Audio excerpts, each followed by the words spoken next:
ตัวนี้สร้างมาทดแทนได้เลยจ้ะ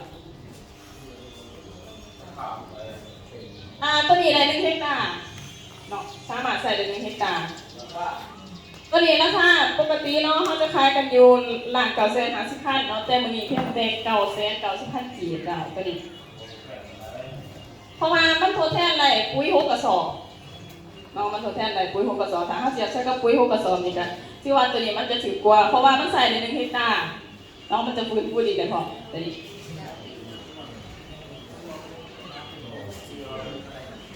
เลยนะคะถ้าสมมติเราเป็นครูเนาะตัวนี้เป็นครูเนาะจะมีตัวนี้แหละจากตัวนี้เนาะเลยนะคะ1,700,000 กีบจ้ะเนาะแบบนี้ตัวนี้มันจะซอยเดือนที่ว่าสนองมากคือเพียรเนาะเพียรได้ใหม่ๆเนาะแต่ตัวนี้แต่ราคาเดียวกันเลยจ้ะ1,700,000 กีบกันเลยส่วนปุ๋ยกระสอบเนาะส่วนปุ๋ยกระสอบปุ๋ยเมียนของเฮาเอาตัวนี้ปุ๋ยเมียนของเฮาก็จะเป็นแบบนี้เนาะแต่ว่ามันจะมีกระสอบหัดว่าเป็นกระสอบซ้ำนี่ได้เด้อเนาะกระสอบหัด10 กิโลเนาะตัวนี้เป็นตัวอย่างที่ซื้อเนาะปุ๋ยเมียนของเฮาเป็นสอบหนึ่ง650,000 กีบเนาะ650,000 กีบจ้ะแม่นเนาะเพราะว่าและที่สำคัญเราปุ๋ยของเฮาเนาะใส่ไปประมาณ7 วันเนาะจะมีการเปลี่ยนแปลงคือมันสิถอนยอดไม้แล้วก็มันสิเฮ็ดให้ใบเขียวขึ้นเนาะเขียวโทษเขียวลดเขียวหน้านี่เฮ็ดให้ปุ๋ยแข็งแรงเนาะตัวนี้เลยราคาก็จะมีว่านี้เนาะถามว่าใครสนใจก็สามารถลงทะเบียนได้หรือว่าเฮาบ่พร้อมจัดจ่ายมีหรือว่าเฮาบ่พร้อมสิว่าสิเอาอยากย่อมอยากอะไรก็สามารถลงทะเบียนได้เจ้าเพราะว่าจะเป็นปุ๋ยมีหรือว่าปุ๋ยสีเนาะแต่ว่าปุ๋ยสีเนาะก็คือเฮาสามารถเอาไปสีได้เลยถามว่าเฮากำลังเสียหน้าเขาหรือว่าปลูกพืชปลูกพันธุ์ต่างๆเนาะสามารถสีได้เลย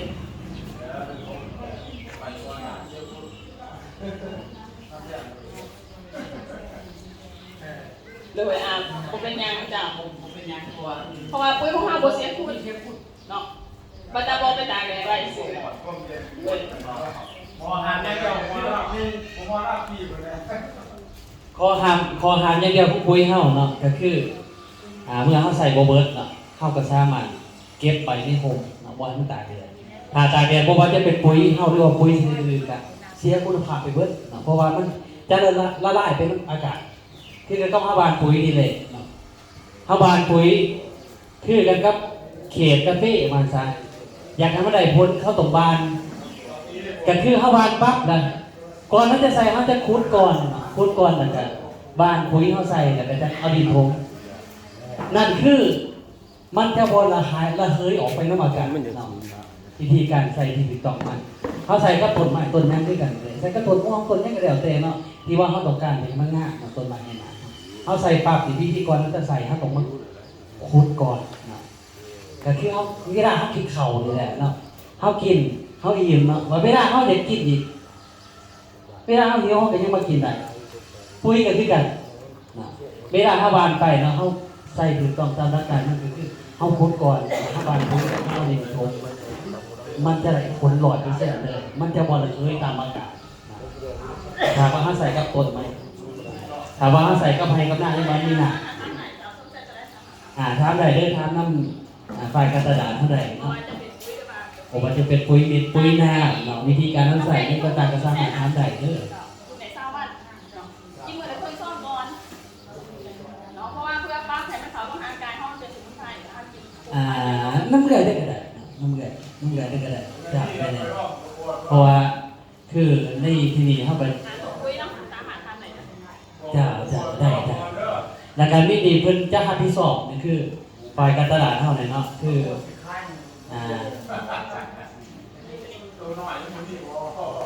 แม่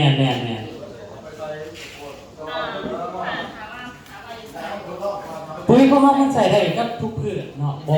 บ่จำกัดเด้อคือได้หูเฮานี่แหละได้หูที่ผ่านกองเฮานี่แหละมัน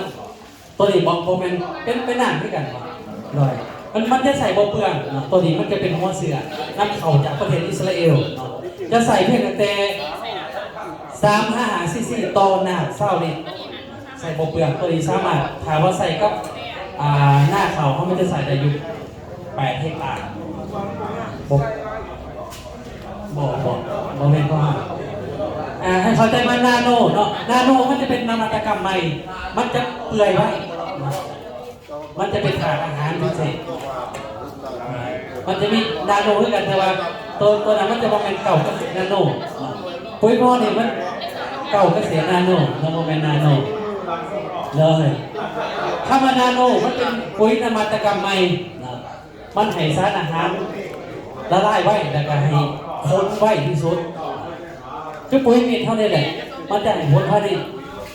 7-54 วันจะเห็นผลเลยแล้วก็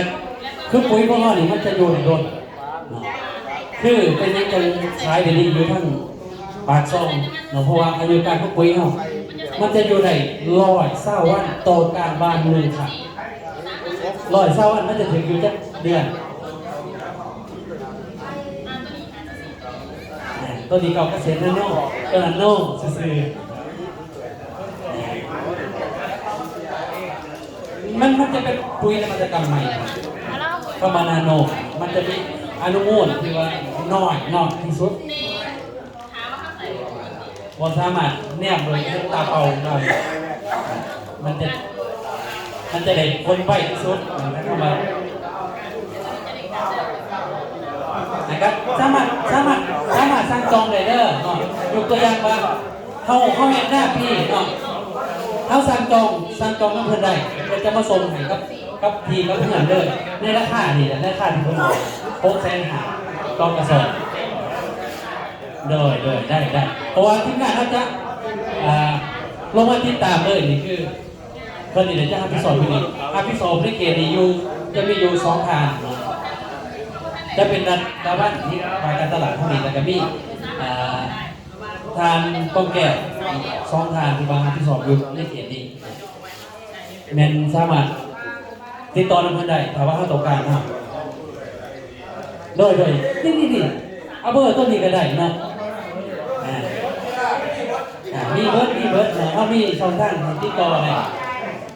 เลยมื้อนี้เนาะสำหรับมื้อนี้ผู้ใดที่อยู่น้ำเฮาเป็นโสดแจ้งเขาจะให้ปุ๋ยมาทดลองใส่ก็บักพริกบักเกลืออยู่หน้าบ้านเฮาเนาะผู้ละสอบเด้อเอาสอบหน่อยก่อนถ้าให้สอบนึงที่เราสิยังไม่บ่ได้เนาะก็จะให้สอบนึงนี่เราเอามาทดลองใส่ก็บักพริกบักเกลืออยู่หน้าบ้านเฮาเนี่ยใส่ผมสามีสมมุติว่าเฮาใส่ก็บักพริกบ้านซาเนาะบักพริกหรือว่าบักเกลือเฮาแบ่งใส่เป็น3เทื่อได้ดีเขาจะแบ่งใส่อยู่3-5 ต้นแล้วคันว่าหลาย5 ต้นแบ่งใส่อยู่3 เทื่อไม่5 ต้นให้เขาได้ง่ายๆว่าคือเฮากินเผามันเนาะมื้อนี้เฮากินอยู่3 ถาดเนาะแต่ว่าเพื่อนมันนี่มันกระดกการกินกันมันกินเดียวนี่แต่ว่าเฮาใส่เพื่อเดียวไปโดดมันจะบ่มันถึงงานหรือบ่งานเขาเลยแบ่งใส่โดด5 ต้นในโถงนึงนี่เฮาใส่โดด5 ต้นแต่ว่าใน5 ต้นเขาก็แบ่งใส่อยู่3 เทื่อในโถงจะเป็นแบบนั้นใส่อยู่3 เทื่อมันจะเกิดไปโดยแน่นอนเลยล่ะสำหรับปุ๋ยเฮามันจะเห็นผลไปที่สุด7-14 วันจะเห็นผลสำหรับปุ๋ยบักเกลือเฮานี่3-5 วันนักต่างกันกับปุ๋ยทั่วไปมันจะนักแบบแน่นๆแบบกระสอบปูนเลยเลยทดลองระหว่างปุ๋ยเฮากับปุ๋ยขาวปุ๋ยยูเรียนะเอาปุ๋ยยูเรียลงก่อนเอาซองดอกมาดอกนึงใส่ปุ๋ยยูเรียเอาปุ๋ยยูเรียก่อนดอกนึงใส่ปุ๋ยเฮาจะเกิดก่อนปุ๋ยยูเรียปุ๋ยเฮานี่จะละลายเป็นขี้ต้มไปเนี่ยเนาะแต่ว่าปุ๋ยยูเรียยังเป็นเม็ดอยู่แล้วก็ของพิเศษปุ๋ยเฮาอีกอย่างนึงเวลาเฮาสัมผัสเวลาเฮาผสมกับน้ำนะเฮาสัมผัสนี่มันจะบ่เหนียวมันจะบ่หนืดมือมันจะมืนแบบธรรมดาแบบน้ำทั่วไปเฮาแต่ถ้าเป็นปุ๋ยยูเรียมันจะฝืดมือเฮามันจะเป็นหนืดๆแล้วก็มือเฮาเวลามันมีบาดแผลปุ๋ยเคมีเป็นปุ๋ยเคมีมันจะสับแสบแต่ว่าปุ๋ยเฮามีบาดแผลนี่บ่ได้แสบเป็นธรรมดาแบบน้ำเป่าไปเลยแบบน้ำซื่อๆแม่นเป็นอินทรีย์ชีวภาพบ่แม่นปุ๋ยเคมี สามารถสั่งจองได้เด้อสั่งจองในที่นี่หมายความว่าบ่ได้จ่ายเงินเพิ่นเด้อสั่งจองไปเพราะว่าเพิ่นจะมีข้อมูลอยู่ในนี่นะเฮาชื่อนกตัวอย่างบ่พอสิเอา3 2เพิ่นก็เขียนมาได้3 2ฮอดมื้อเฮาลงหน้าปั๊บเฮาโทรหาเพิ่นก็ได้ให้เพิ่นมาส่งฮอดพี่เงินเฮาก็จ่ายเพิ่นเฮาก็เอาปุ๋ยมาเนาะเฮาเฮ็ดแบบแฟร์ๆนะพ่อนะมื้อเฮาเอาปุ๋ยมาส่งยังเอาเงินส่งเพิ่นคันเพิ่นบ่เอาปุ๋ยมาส่งเฮาบ่เอาเงินให้เพิ่นมันซะนะอาจจะเฮ็ดง่ายๆแบบนั้นเดี๋ยวจะให้โปรเพิ่นก่อนสัตว์เอาจังสี่เด้อไม่ว่าจะได้ว่าลงเขาลง7 บาทเนาะ7 บาทเพื่อเขาจะเก็บรวมมาเดียวส่งกับเขาบริการแทรกกับผมเป็นยังไม่ว่าหารวมส่งน้ำปีก็ได้เขาจะเอาจังสี่โปรโมชั่นมันต้องเป็นกลุ่มเนาะคือเขาซื้อ10 กระสอบปั๊บนี่เขาจะแถมปุ๋ยหนามให้ฟรีขวดนึงรวมกันสื่อกระยาออเดอร์นะผมมาทำเงินเขาดอก6 เส้นหากระสอบเลยนะจนพออันนึงเขาจะรวมกันจะไปปั่นขอหนึ่งอ่ะคือ10แถมแสนแถม1 2มาทำครบเศร้าปุ๊บแถมปุ้ยเม็ดไทยกระสอบนึงตัวนี้ก็ได้ไหมหมายว่าเป็นกลุ่มนะบอกผมเป็นผู้เดียวนะเพิ่งไปคือโปรตรงนี้เห็นซื้อตัวอย่างคือเขาเก็บประมาณ1 2 3 10ปุ๊บเป็นแถมตัวนี้1 ละบัตรเก็บต่ออีก1เพื่อที่ให้เศร้าแถมไปอีกกระสอบนึงใจซื้อเลยเหมือนตัวท่านไอแต่เขาจะเก็บร่วมกันนับปีจะส่งก็ได้รวมเป็นยังพอจะได้เขาก็ลงแล้วนะเอาแบบว่าหูจักกันก่อนนี่แหละพอถ้าหูจักกันก่อนเขาจะตามกันได้ปีต่อไปเป็นยังไงสินะเอาประมาณนั้นแล้วก็อีกตัวนึงเนาะที่เพื่อนจะให้เตะเนี่ยอยากแนะนำการใส่ก่อนใส่ตัวนี้เขาจะยังแนะนำบางทีใส่แบบพริกแบบเครื่องเนี่ยเดี๋ยวเตะให้เบนกัน3ทำมันแบบนี้คือตัวอย่างคือเบอร์แรกก็อยากไปใส่ก็อยากเขาใส่ส่วนที่1ก่อน7 มื้อใส่ส่วนกลาง7 มื้อใส่ส่วนนี้บ่ให้ทิมมาเดียวกันนี้เลยต้นเก่านะนี่3 เพราะว่าพืชมันที่กินอาหารถูก7 วันอาจารย์เสียเลยถูก7 วันฉะนั้นเขาตัดต้นนี้ไว้ตัดต้นนี้แบ่งเป็น3ตัวอย่างพอจะลอง10 ต้นก็ยาเพิ่งจะลอง3 ต้นก็แบ่ง3เลยอย่าลืม7 มื้อใส่อีก7 8 มื้อก็บ่มีหรอกไม่ทำบ่เป็น10 เป็นแต่เอาประมาณนั้นแต่ว่ามันจะกินประมาณ7 มื้อกินทีนึงเห็นผลเลยตัวนี้100%บอกพริกก็ได้ยังก็ได้แล้วแต่บอกพริกหนาเพื่อนเท่านั้นที่เขาเคยปลูกไว้แล้วก็ได้หมดเลยเอาฝากเจ้าบอกต่อปูเนาะเมื่อนี้ที่ว่าเป็นพิเศษเนาะที่ท่านประธานเพิ่นให้โปเนาะร่วมกันเข้ามานี่แหละเนาะคืออีพอนี่ร่วมกันเนาะสิเป็น10 คนก็ได้เนาะผู้ทดสอบ10 คน10 สอบเพิ่นก็จะมีโปรให้ตัวแถมปุ๋ยหน้าให้อีก1 ตุกเนาะราคาพิเศษซ้ำกันกับราคาตัวนี้กันซ้ำกันกับปุ๋ยหน้าผู้ซ้ำกันกับปุ๋ยเม็ดกันเนาะเพิ่นจะแถมให้ฟรีเนาะถ้าว่าเพิ่นก็จะแถมให้ตัวนี้2 ตุกบวกกับปุ๋ยเม็ดไปอีกสอบหนึ่งถือว่าเป็นโปรพิเศษดีเนาะเพื่อว่าอยากให้คุณจักคักแพงกันเนาะในการติดตามกันมันง่ายว่าซะเนาะให้ห่างกันก่อนปีหน้าเขาจะมาถามข่าวกันเนาะพ่อเนาะร่วมกันเข้ามาเด้อสั่งจองได้เนาะจับจองได้เนาะเพราะว่าเฮาคันว่าเฮาบ่ได้เฮ็ดหน้าแซงก็บ่เป็นหยังเฮาสั่งจองไว้จับจองไว้หน้าปีเฮาจะลงมาส่งนะบ่เป็นหยังจับจองได้ในราคานี้ที่ว่าท่านประธานเพิ่นให้โปรนี่แหละนะร่วมกันเข้ามาผู้สอบ2 สอบก็แล้วแต่เนาะครบ20 สอบหรือว่า10 สอบนะครับทางจะนวดไปนะยังก่อนโอ้คันมีดาวมันก็บ่ได้เนาะถ้ามาได้บ่ได้อยู่แต่ว่าตกดาวจำนวนหลายถ้าบ่เขาจะเอาต้องสอบมั้ยเขาลงมาเดือน4เขาลงมามันก็ล่าบ่ล่าเขามาถึงเขาต้นที่ต้นรู้ล่ะ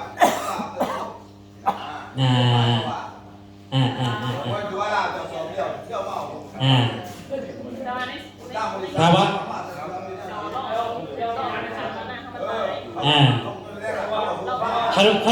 คันมาเฮาดาวเล่าได้แต่ว่ามันต้องมีได้ขึ้นเนาะยกตัวอย่าง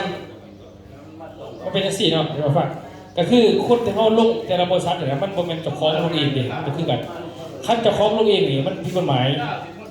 อันนี้ให้ฟังเราไปดูนะคนจีจังกว่าเพราะว่ามันบอกถึงว่าทะเบียนในการประกอบธุรกิจเราดิ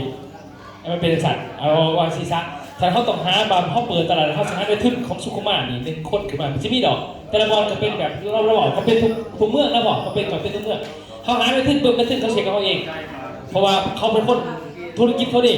แต่ก็เป็นของเขานี่มันเป็นกฎหมายดิมันก็ได้อันนี้เขาบอกซ้ำนี่แหละพ่อจะมาเฉลิมโผล่นะมันเป็นสิมันผิดกฎหมายทั้งเท่านี้เดี๋ยวจะ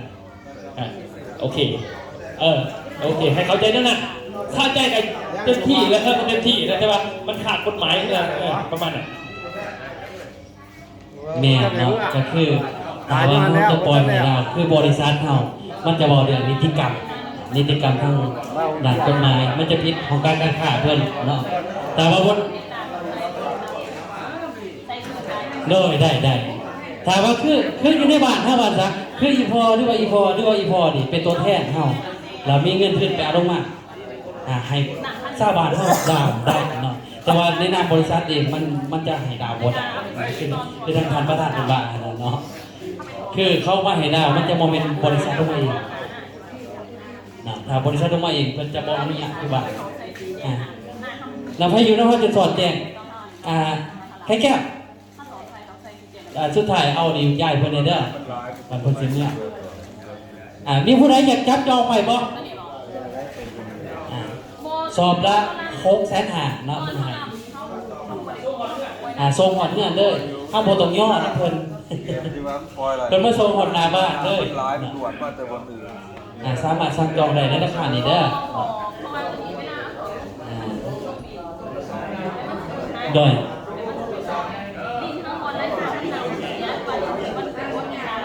เฮกตาร์หนึ่งเนาะตามหลักการวิชาการ6สอบต่อเฮกตาร์หนึ่งสอบละ650,000โดยซ้ำกันกับปุ๋ยเคมีหรือว่าปุ๋ยโดยมันจะเป็นสูตรร่วมดินะจะใส่ปรับปรุงดินโดยเฉพาะของเราเนาะ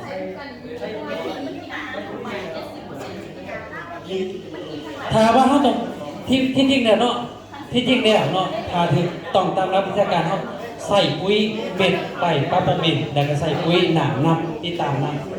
ำมันจะได้ผลไวที่สุดเนาะคือหน้าของลูกเนาะพอลูกก็เป็นคนเมืองพุทธกับลูกเท่าไหร่เท่าหน้าด้วยกันเข้าใจดีว่าเขาอยู่กับปุ๋ยมาแต่ยังหน่อยเกินมากเนาะเขาก็ได้โดย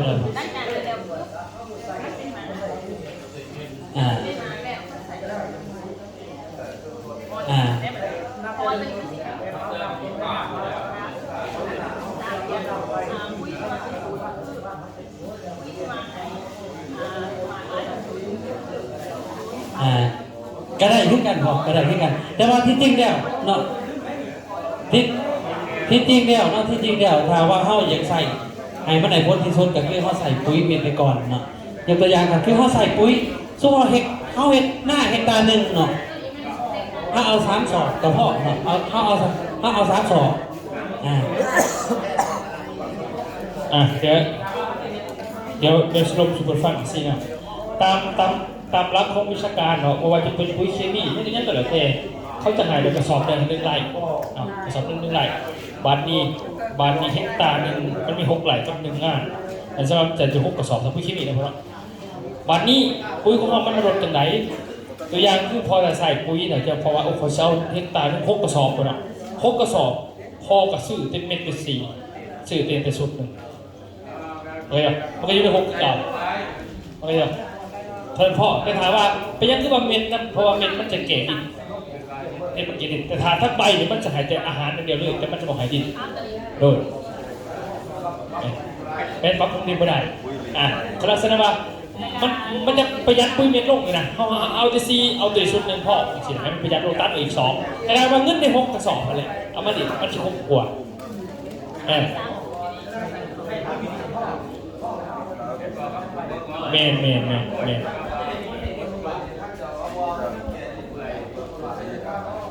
วันนี้มาเบิ่งสวนพ่อวันนี้มาเบิ่งหน้าพ่อวันนี้ว่าดินมันยังดีกว่าขั้นมันยังดีอยู่กับต้องเอาทั้งดินเอาตาหนามอย่างเดียวได้ผลที่เราเขาจะเบิ่งตัวนั้นเบิ่งอากาศเลยนะซะเบิ่งอากาศโดยแปลว่าพอเป็นด็อกเตอร์นะบอกพอเป็นด็อกเตอร์ดินนะด็อกเตอร์พืชนะ นั่นเลยเพราะกษัตริย์ก็ต้องใช้เป็นน้ำเอาปุ๋ยนะ นั่นคือปัญหาสำคัญที่ว่าเขาอยากให้ใส่ปุ๋ยเม็ดไปน้ำเคียงคู่กันเนาะยกตัวอย่างคือทั้งทานประธานเป็นบอกอะไรเนาะเขาเคยใส่อยู่6 สอบถูกไหม6 สอบเขาก็ใส่ปุ๋ยเม็ดไป4 สอบแล้วเขาเอาปุ๋ยหนาเขานี่ไปอีกสูตร1 คูณ 1ไปใส่มันจะในผลดีที่สุด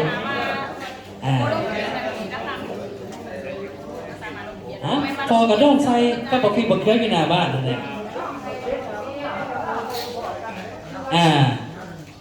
แบ่งใส่อยู่3 เพียงกระดูกว่าอาหารเนาะหลักการกินอาหารของต้นพืชมันจะกินทุก7 วันทุก7 วันมันจะกินมันบ่ได้กินคือคนเฮามื้อนึง3 ครั้งแล้วก็กินทุกมื้ออีกแต่ว่าต้นพืชมันจะกินทุก7 วันมันจะกินเท่านึงนะโดยส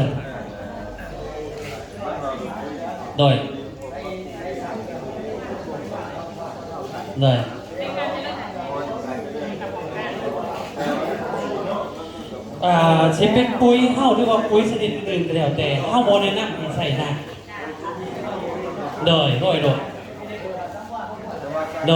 บอกง่ายๆแล้วหลักการใส่ปุ๋ยนี่เฮาคือออกจากต้นมันประมาณคืบนึงแล้วเฮาจังใส่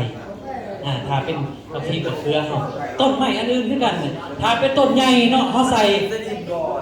เง่ามันหอดใส่เขาสามารถใส่หอดเพราะว่าหากมันไปหอดมันสามารถดูดซึมอาหารได้ไปตามของคมมันทำเป็นต้นใหญ่นะถ้าเป็นต้นน้อยเขาก็คือดูดบ่อมันเนี่ยเขาคือไปคืบหนึ่งจากระยะห่างจากลำต้น5 คืบส่วนใหญ่เอาใจพิษเนาะวิธีการเริ่มใส่ปุ๋ยสีวานใส่แต่เหงามันสีวานใส่แต่เหงามันนั่นคือเข้าใจพิษเด้อมันบริสุทธิ์แต่มันบริกินดังใจเท่าใดถ้าว่ามันใหญ่ก็รอดไปเนาะถ้าว่ามันหน่อยดิตายเป็นบ่พออันนี้เขาต้องเข้าใจว่าพืชถ้ามันกินอาหารมันบริกินเท่านี้เพราะฉะนั้นก่อนเขาสิใส่เขาคือผมมาจากลำต้นมันจากเงามันคืบหนึ่งแล้วเขาจะใส่หลักการใส่มันเขาจิ้มดินก่อนจิ้มดินแล้วก็เอาปุ๋ยเข้าบานใส่แล้วก็จะเอาดินถมจะได้ผลดีที่สุดเด้อนะพี่ยังอยากถามเพิ่มอีกบ่ถามเด้อเนาะเพราะว่าเขามาแชร์ประสบการณ์กันเด้ซุกหาต้นนะพอเด้อโดยซุกหาต้นโดยถามว่าเขาใส่ได้มันก็จะบ่งผลเหมือนกันเอา3 5 ต้นพ่อหลังจากแบ่งใส่3 เถื่อใน3 เถื่อหันเขาแบ่งใส่7 วันเขาใส่เถื่อนึงแล้วก็เขาใส่เถื่อที่1อีก7 วันอีกเขาใส่เถื่อที่2อีก7 วันเขาใส่อีกเถื่อที่3นะโดยแล้วก็โหดปกติเขาเด็ด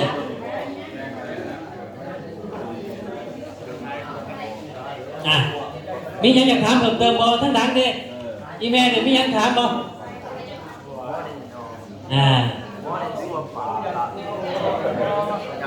ยังจับจองสามารถจับจองได้เด้อพอจะเป็นปุ๋ยน้ำของเขาเนาะสามารถจับจองไปเลยราคาพิเศษกับโป้ก็คือท่านประธานเพิ่นบอกนะเนาะแต่ว่าเฮาร่วมกันมาผู้สอบ2 สอบกันแต่ครบ10เพิ่นก็มีแถมปุ๋ยน้ำให้ทุกนึงเนาะถ้าว่าร่วมกันในบ้านครบ20 สอบเพิ่นก็จะแถมปุ๋ยเม็ดให้อีกสอบนึงแล้วก็ปุ๋ยน้ำไปอีกแสดงว่าเฮาได้มีแต่ใดก็ได้เพื่อว่าให้หัวจักฮักแท้งกันเนาะก็เป็นดุเป็นเต่าเพื่อในการติดตามกันมันง่ายตัวใดพอโดยเพิ่นเฮ็ดโอ้โดยได้เชื่ออยู่หรอกคนบ้านเฮาเป็นคนลุกมันแท้ทั้งบ้านทั้งบนน้ำบ่ท่วมแล้วนะท่วมเพื่อนบ่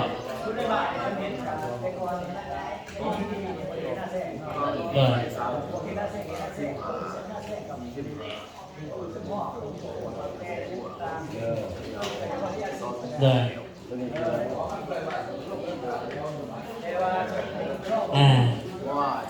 กระด้องใส่เบิ้งต้องเปิดใจเบิ้งว่าจะเป็นแบบไหนนะ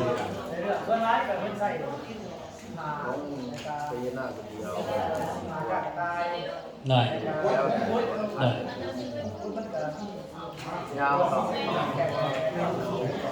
หน่อยใครก็ได้พอเหรอ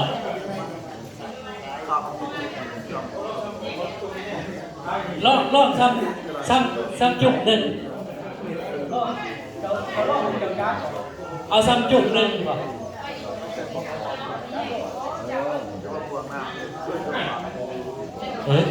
ดีแล้วเด้เนาะมันจะครับปลูกเกี่ยวเป็นสินค้ามันดีเบิร์ดนั่นแหละ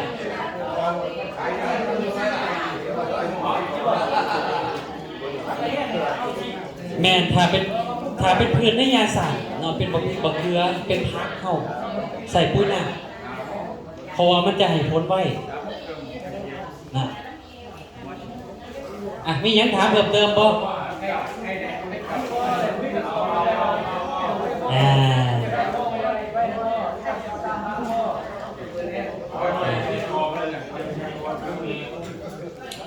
ดอกกันขม่าเด้อเนาะเขาก็ไปปั่นเขาก็เอาไปปั่นกันคือเอาปั่นพูดสิมั่วเนาะเอาไปปั่นกันอย่างนั้นเนาะ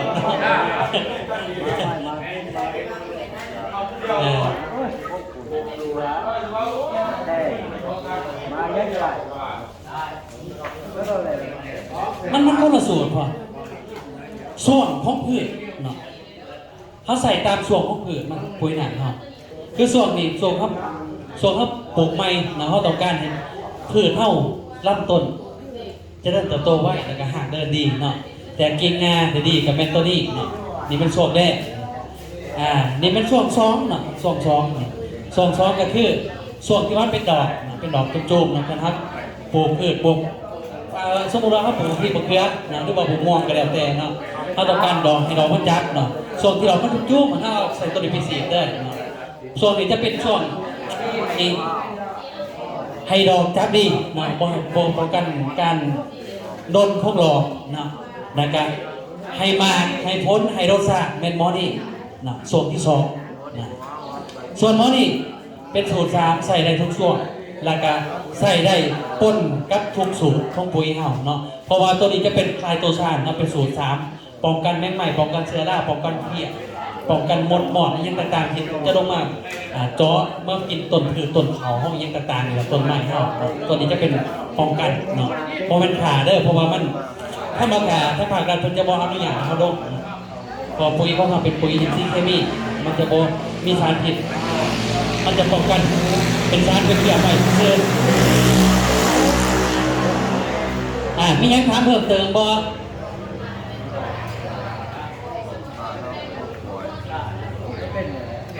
คืนนี้มันกระทังมาแถวทางนี้แต่ว่า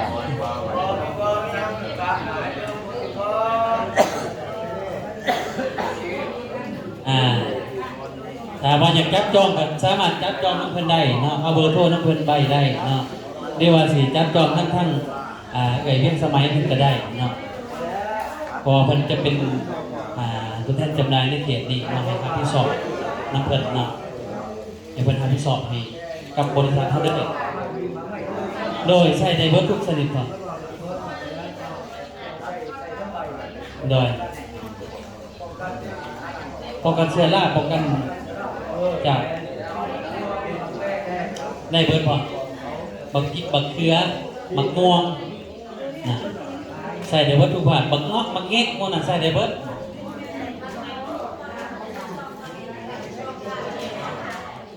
เอาเบอร์โทรนี่ได้ไปได้นะนี่เบอร์โทรตัวนี้ไปเลยที่ว่าอยู่ได้ดีก็ได้นะนี่โดย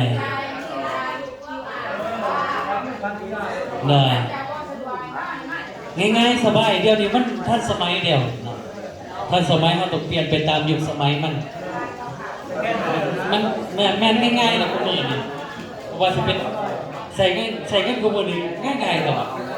คนปุ๊บกองปุ๊บแต่ว่าหานี่หายากนะก็บ่เนาะใส่ง่ายหายากเงินก็บ่เลย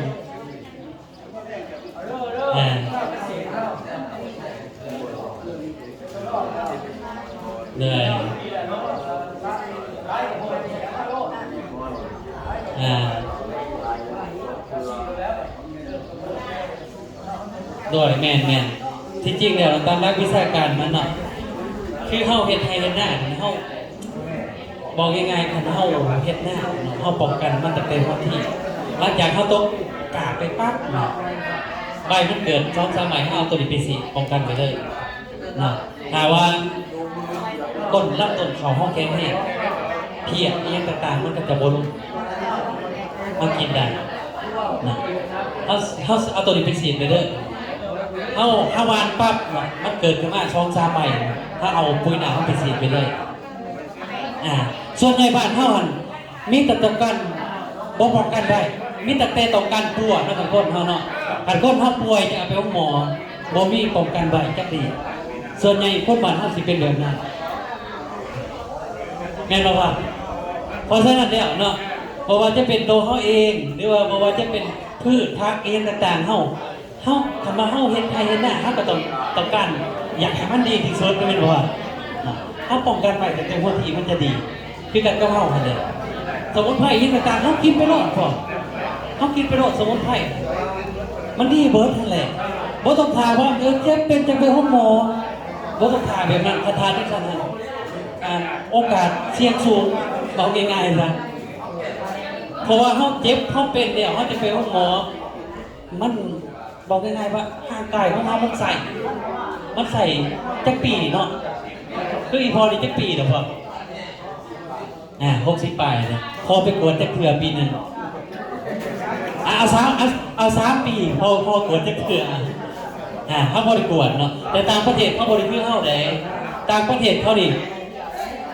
ปีนึงนี่เขากวดอยู่3 เถื่อแต่ว่าบ้านเขาบ่มีเลยบ้านเขาทาให้เจ็บให้เป็นแล้วจังไปปวดเลยมันก็ได้อาการหนักเนาะคันบ่มีหยังถามเพิ่มเติมบ่คันบ่มีหยังถามเพิ่มเติมข้าพเจ้าได้นามต่างหน้าบริษัทพาสโตล่าก็ขออวยไส้ให้พรทุกท่านที่เขาร่วมในงานของมื้อนี้ขอจงมีอายุสุขภาละปราศจากโรคภัยไข้เจ็บนานาประการเนาะขอให้ทุกท่านถึงเดชพุทธโคโตก็แล้วกันเนาะขอขอบใจ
น้ำเดือดด้วย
ผู้ชาย